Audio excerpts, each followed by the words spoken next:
everyone, I'm Xeyal, the director of the New York Kurdish Film Festival, and I'm so excited to invite you to the 8th edition of our festival, taking place from October 12th to 19th.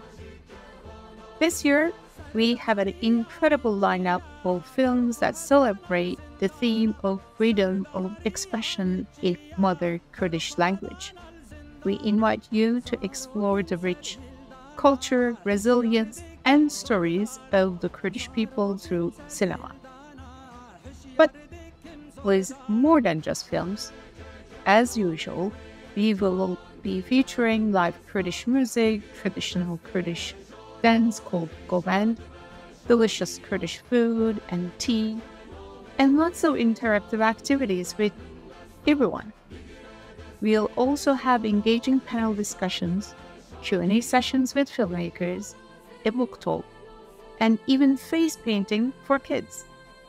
It's full celebration of Kurdish heritage and art.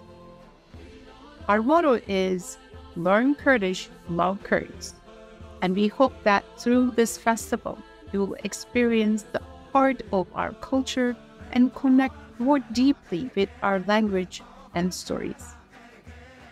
A big thank you to our sponsors, volunteers, partners, and all the talented filmmakers who made this event possible.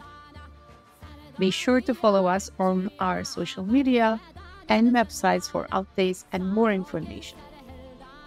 Mark your calendars. October 12th is just around the corner. Love Kurds, learn Kurdish. See you at the festival.